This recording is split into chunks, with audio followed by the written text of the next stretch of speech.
YouTube, what's going on? Flag 1122 back again, enjoying a calming Saturday smoke, Saturday afternoon.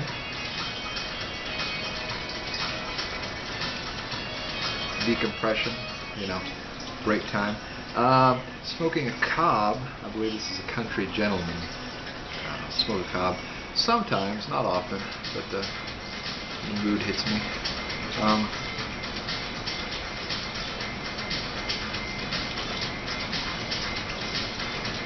Smoking a blend today that used to be, an old favorite of mine. I still like it occasionally.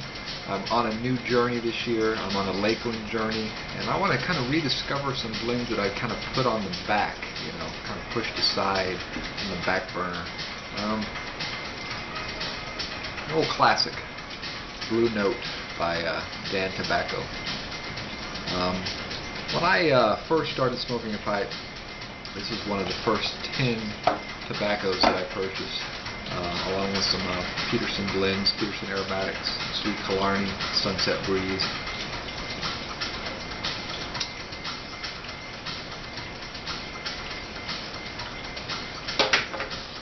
And eventually, I moved on to the English blends. Became a flake tobacco smoker with the Virginias and Burleys and all that goodness.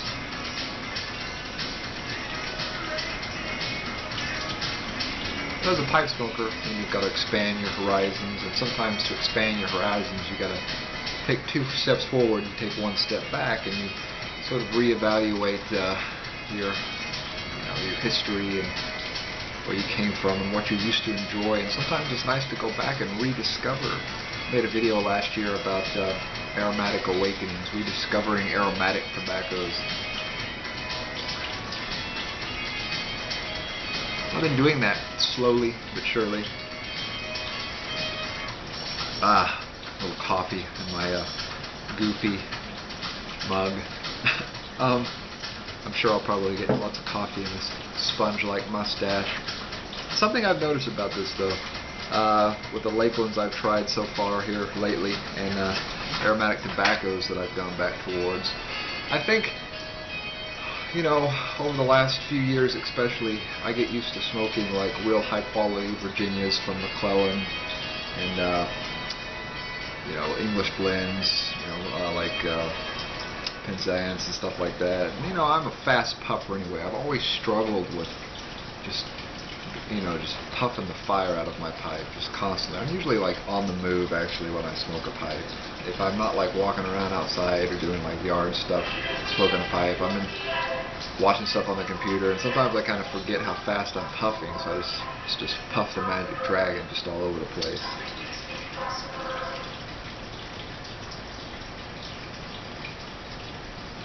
Really get this thing going. It's quite moist out of the tin, this Blue Note is. I just popped this, by the way.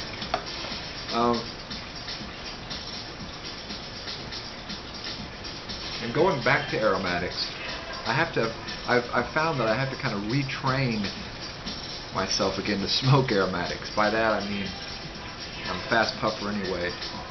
If you smoke aromatics,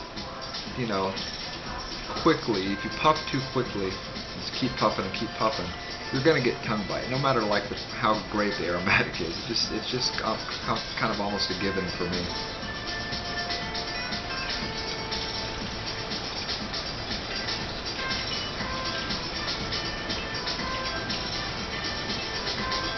Maybe with the exception of some of the Boswell aromatics, I can just sit there and chug away on Christmas cookie and not have any tongue bite. I don't know how they do it there at Boswell's. It's a secret, man. It's like a Kentucky Fried Chicken Colonel's secret recipe almost. I don't know how Boswell makes those aromatics. But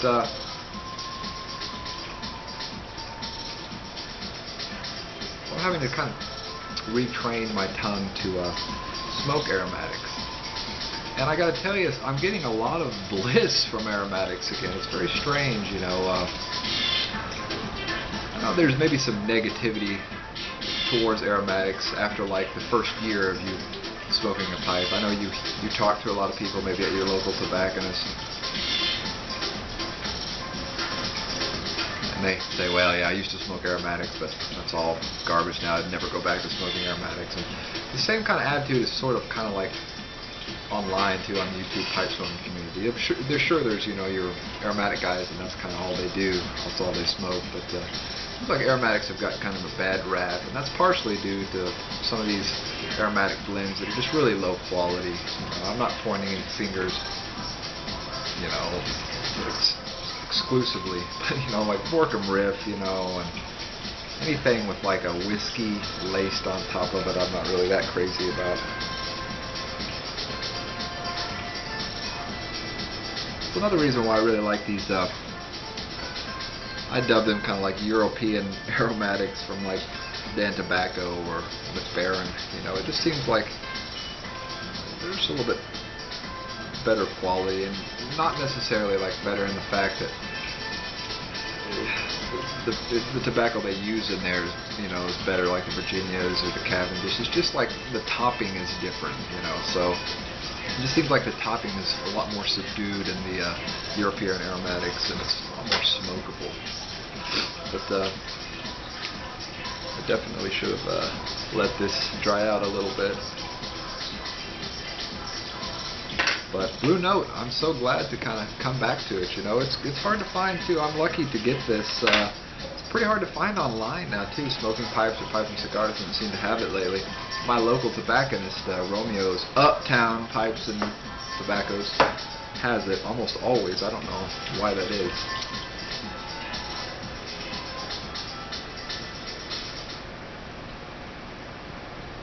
It's just kind of strange how your palate gets used to smoking specific types of tobacco, and every type of tobacco has sort of a different smoking quality. So I've definitely had to kind of take a step back and kind of reevaluate how I used to smoke aromatics.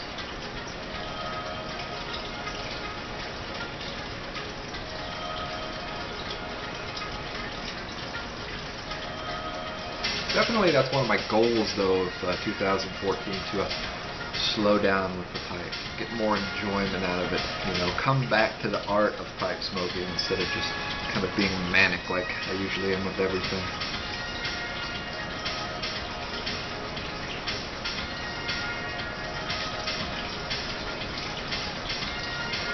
Just sip on it.